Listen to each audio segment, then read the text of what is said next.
This is Tall Tale TV, your podcast for sci-fi and fantasy short stories. Type 2 Civilization, written by Jeffrey Von Hauger, performed by Chris Herron. A red square flashed, and the buzzing of a concerned computer stopped. Dr. Green, there is a small object of interest 40,000 kilometers port of our flight path, said a British and somewhat motherly voice. Nathan R. Green rubbed his chin and tried to make heads or tails of it. We haven't passed anything since that debris field 15 years ago. What do you mean, an object of interest? At first, it appears to be a solid carbon asteroid, but since we've got closer, it's begun broadcasting a signal. What kind of signal?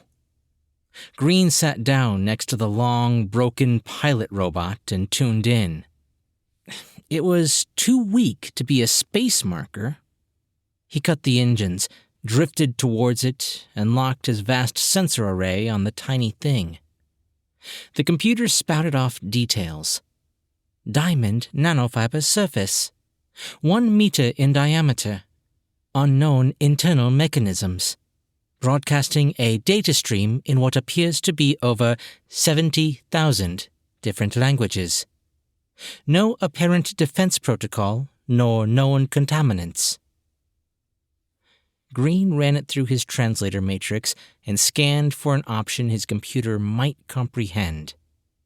There's an interface uplink. Let's bring it in. Dr. Green, I suggest you try the neural transmitter. Green took a metal headset out of a drawer and placed it across his forehead like a crown. The small research vessel slowed to a stop. Its mechanical arm reached out, gently grabbed the round object, and placed it in an open cargo bay. The door closed and the arm retracted. Green walked to the back of the ship. As he passed the empty cryotubes, he felt the scientists he outlived might be missing out on yet another potential discovery. When he was the last, he decided he would keep going.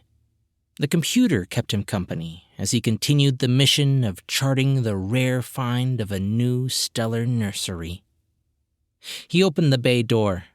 Sitting on the floor was an angled sphere made of hexagons and squares, a kind of truncated octahedron. His scanner told him nothing new besides the name of the geometric shape.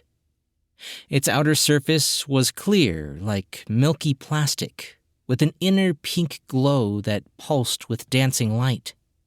Green moved the object into his research lab.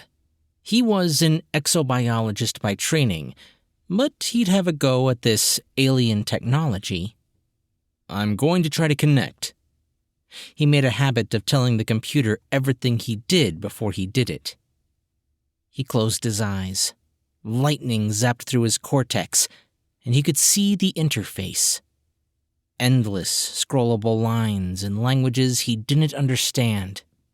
He opened his eyes back up after scrolling for 10 minutes straight. I'd like to upload our language matrix. I've sent it to your headset, Doctor, replied the computer. He closed his eyes again, and his language was at the top of the list. The thing learned quick. He selected his language and began scanning down the matrix of files. His eyes settled on something familiar, a complete humanoid DNA code. It was titled #EE71A7. The sequence came with instructions to replicate it that began with an RNA strand.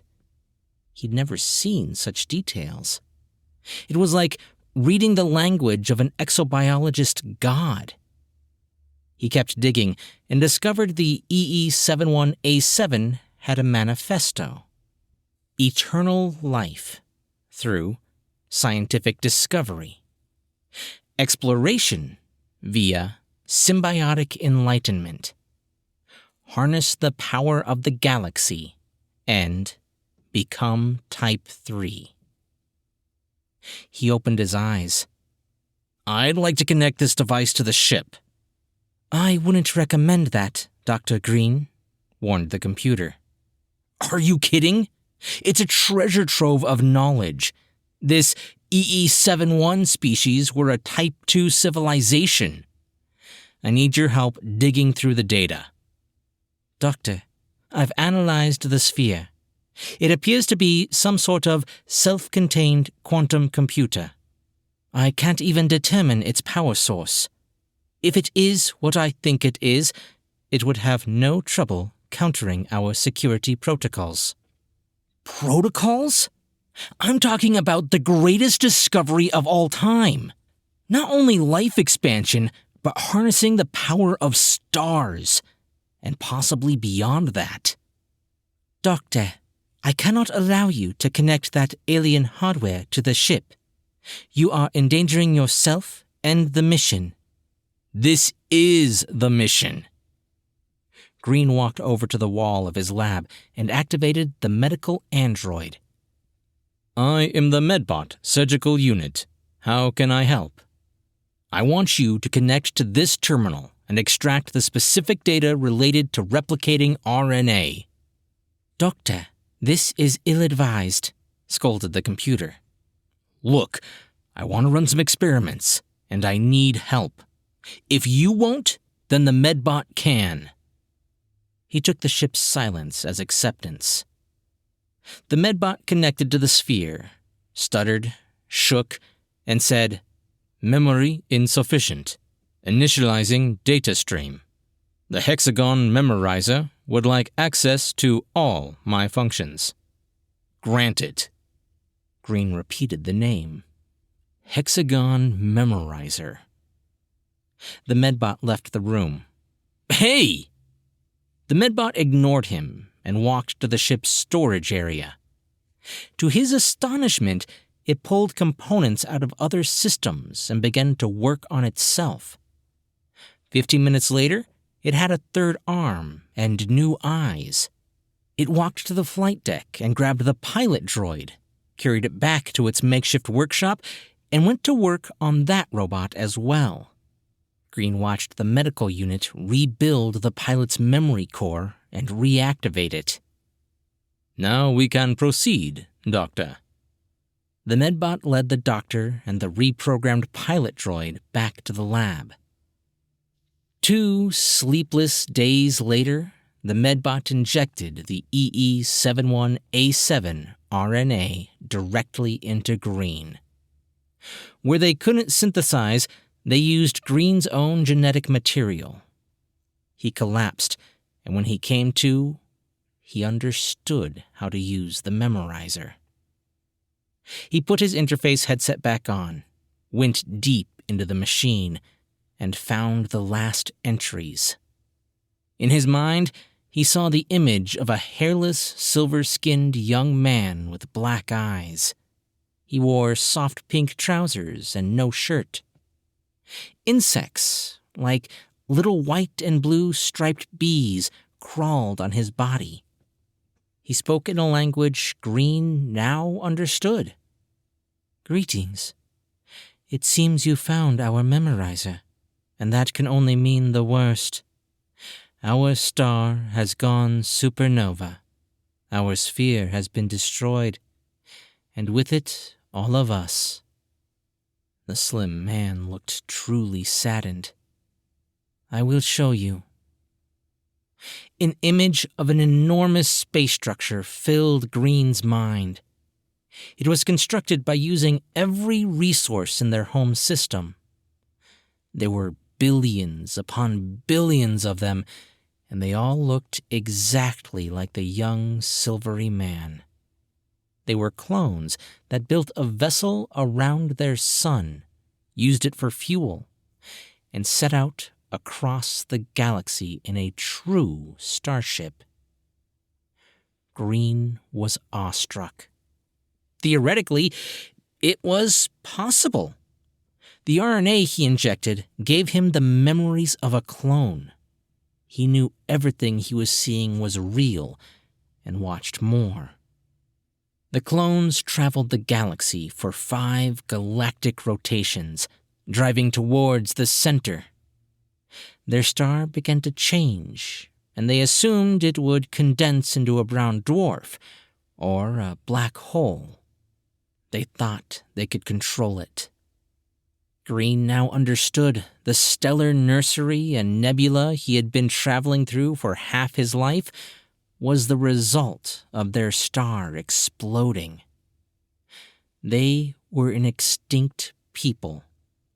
This quantum storage device was all that remained of the most advanced species ever discovered. He took off his headset, walked to the front of the ship, and looked out into the nebula. He knew what he had to do. He would go beyond a god, beyond an atom. He would be the rebirth, the new beginning, the second chance. With the help of the droids, he connected the hexagon to the ship's computer. It popped the hatches, trying to defend itself, but Green wore a spacesuit. It verbally protested the whole time. "Doctor, you are making a terrible mistake." After its last warning, the pessimistic computer voice was gone, never to return. Green was left alone with his bank of knowledge. He scanned nearby stars and planets for the materials he needed and parked on the edge of an abundant asteroid belt. They scrapped everything but the ship's engines and scanning equipment. The pilot droid was sent to mine the asteroids for supplies. The medbot stayed on the ship, and they expanded the lab with the addition of 2 cloning bays. Green stayed mentally connected to the hexagon at all times. It was an interactive reference library with all the instructions he would ever need. The only thing he lacked was raw genetic materials, and for this, Green used himself. He extracted cells, blood, and tissue until he was weak. He began the process of growing new bodies. He learned the art of genetic programming, and though he stuck to the EE71A7 playbook, he had no choice but to fuse their DNA sequence with parts of his own. The results of many months of accelerated growth were the first 2 71EEB8 clones. The day the 2 fully grown clones stepped out of their chambers was monumental. They were silvery-skinned, hairless males, just like the EE71A7s Green had seen in the image files. But they were older, middle-aged men with faces identical in shape and contour to his own. It was like looking into a double silvery mirror. He cried and was beside himself, literally. Green surgically added digital enhancements in the clones' brains, and they were able to communicate with him telepathically using implanted neural transmitters.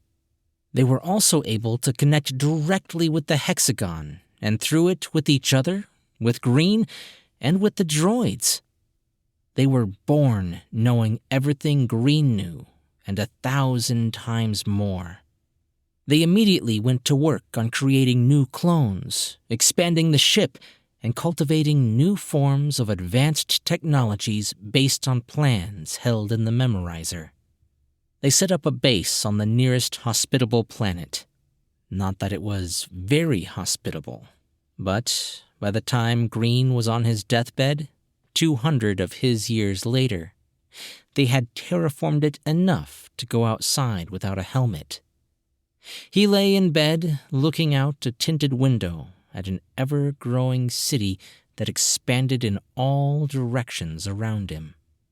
His caretakers came in to be with him when he passed. The clones took to wearing matching seafoam green flight suits of their own design, and his caretakers were no exception. Green couldn't help but think it was for him and his name, the only name in the whole society. The clones didn't have individual identities, but he knew them all just the same. He felt personally connected. They were family. He smiled as his caretakers entered in silence. "We have reached the end of what we can do to extend your life, Doctor." Green looked at his two silvery twins with love in his heart. They were frozen in time, back at the moment when he decided to clone himself, but he had grown into a wrinkled old man. "I know you did your best. I'm so proud of you, all of you." He sent those words to the stack of hexagon memorizers in the base of his tower, which in turn sent it out to all the clones on the planet. "I've been watching the shipyard. The crafts you are working on are astounding." The population reached 10 million, and with that milestone, Green felt he had done it all. "Out of the ashes of your lost world grows a new. We're all truly stardust." Green coughed and blood came up. "When I die, place me in one of the small ships and set me adrift near the nebula where I first found the memorizer. Maybe someone will find me one day."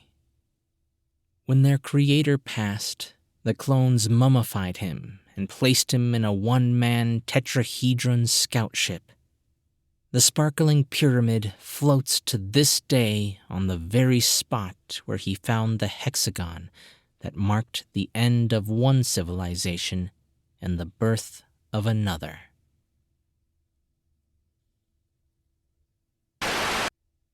Jeffrey Von Hauger is an artist, an underground musician, a dad, and a writer.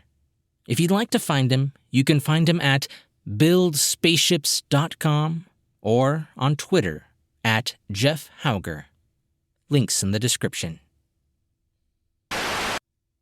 Hey guys, I hope you liked this story. I believe this is the first one to bring up civilization types, which is kind of odd considering I'm a sci-fi and fantasy channel. But if anybody doesn't know, the civilization types go as such. A Type 1 civilization is a society who can use the entire power of the planet and store that power. A Type 2 would be a civilization that can use the entirety of their sun as a power source. And a Type 3, the entirety of a galaxy. Unfortunately, we humans are still a Type 0. We've yet to even achieve Type 1 civilization status.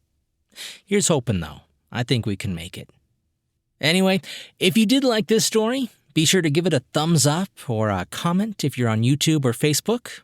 Or if you're listening to the podcast version, leave a review on Apple Podcasts. And of course, be sure to subscribe for brand new short stories 2 to 3 times weekly. I'm Chris Herron, and that's it for today's Tall Tale TV.